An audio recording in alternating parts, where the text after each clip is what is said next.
Bismillahirrahmanirrahim. Assalamualaikum warahmatullahi wabarakatuh.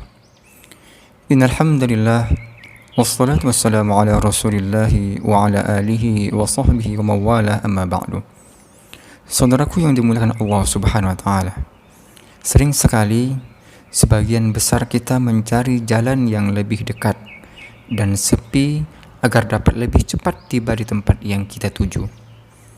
Bahkan terkadang sebagian kita menyempatkan waktu untuk membuka handphone terlebih dahulu, mencari dan membuka aplikasi yang dapat menginformasikan situasi jalan yang akan kita lewati.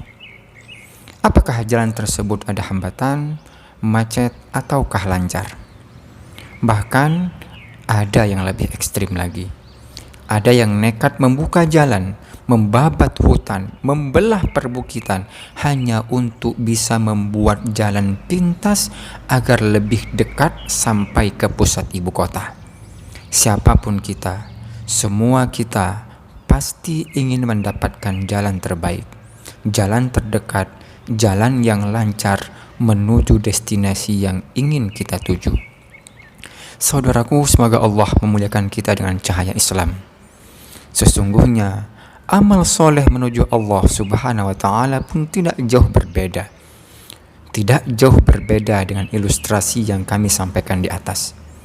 Banyak jalan, banyak amal soleh menuju Allah Subhanahu wa ta'ala. Banyak amal soleh yang bisa kita lakukan untuk meraih cintanya, meraih kasih sayangnya, meraih keridhaannya. Di antara amal-amal soleh tersebut, di antara jalan-jalan tersebut, ada yang ramai dilalui oleh hamba-hamba Allah, dan ada pula yang sangat jarang dan sunyi dilalui oleh hamba-hambanya. Padahal, bisa jadi jalan yang jarang dilalui oleh kebanyakan manusia itulah jalan terbaik, termudah, dan terdekat menuju cinta Allah Subhanahu wa ta'ala.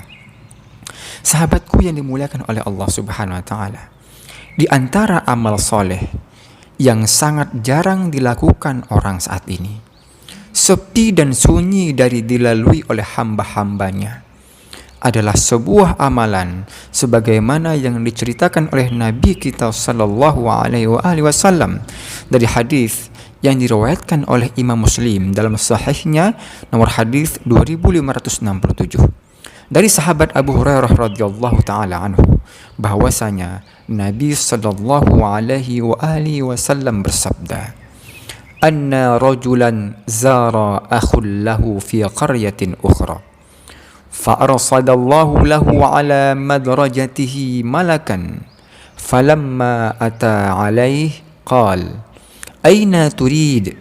قال أريد أخا لي في هذه القرية. قال هل لك عليه من نعمة تربها؟ قال لا، غير أني أحببته في الله عز وجل. قال فإني رسول الله إليك بأن الله قد أحبك كما أحببته فيه. Pernah ada seseorang pergi mengunjungi saudaranya di daerah yang lain. Lalu Allah Subhanahu wa ta'ala pun mengutus malaikat kepadanya di tengah perjalanannya. Ketika mendatanginya, malaikat tersebut bertanya, "Engkau mau kemana?" Ia menjawab, "Aku ingin mengunjungi saudaraku di daerah ini." Malaikat kembali bertanya, "Apakah ada suatu keuntungan yang ingin engkau dapatkan darinya?" Orang tadi mengatakan, "Tidak ada, kecuali karena aku mencintainya karena Allah Azza wa Jalla." Maka malaikat mengatakan, "Sesungguhnya aku diutus oleh Allah kepadamu untuk mengabarkan bahwa Allah Subhanahu wa ta'ala mencintaimu sebagaimana engkau mencintai saudaramu karenanya." Masya Allah. Dari hadis di atas ditegaskan bahwa orang yang saling berkunjung karena Allah Subhanahu wa ta'ala, karena saling mencintai karena Allah Subhanahu wa ta'ala, maka bagi mereka mendapatkan kecintaan Allah Subhanahu wa ta'ala. Al-Imam Nawawi mengatakan, fihi fadlul mahabbati fillah wa annaha sababun li hubbillah wa fadilati ziyarati salihin.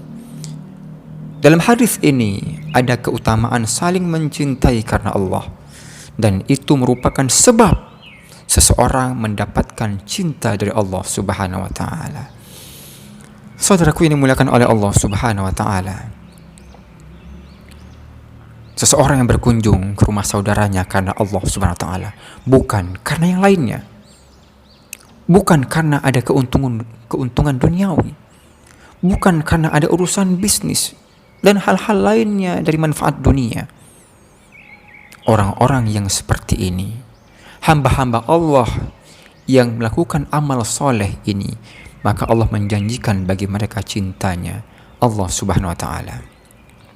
Saudaraku yang kucintaikan Allah Subhanahu wa taala, di era gadget hari ini, mungkin bisa kita hitung berapa kali kita mengunjungi sahabat kita, teman lama kita, sanak saudara kita, handai taulan, karib kerabat kita, dan guru-guru kita. Apakah cukup kita mengetahui kabar mereka hanya dengan mengirimkan pesan WhatsApp dan bertanya, "Hai, apa kabar antum hari ini? Kuliah di mana sekarang? Anak sudah berapa? Suami kerja di mana?" dan bla bla bla lainnya. Dan apakah hadis di atas masih relevan di era gadget hari ini? Di era yang semua informasi dengan mudah kita dapatkan hanya dengan satu atau dua aplikasi. Masya Allah, ketahuilah saudaraku, wallahi, fadilah hadis di atas, yaitu amalan mengunjungi orang lain karena Allah Subhanahu wa taala, tetap akan berlaku dan tidak akan pernah tergantikan dengan suatu apapun dan dengan aplikasi apapun. Di dalamnya terdapat banyak manfaat yang tidak akan kita dapatkan hanya dengan mengirimkan pesan via gadget kita. Di dalamnya terdapat banyak manfaat dan pengaruh positif untuk dunia dan akhirat kita. Mungkin dengan mengunjungi sahabat lama kita, kita akan mengetahui ternyata betapa beratnya beban hidupnya saat ini, dan ia tidak pernah mengeluh kesahkannya kepada orang lain termasuk kepada kita. Sehingga sepulang dari rumahnya, kita merasa bertambah syukur kepada Allah Subhanahu wa taala atas kondisi kita yang jauh lebih baik darinya.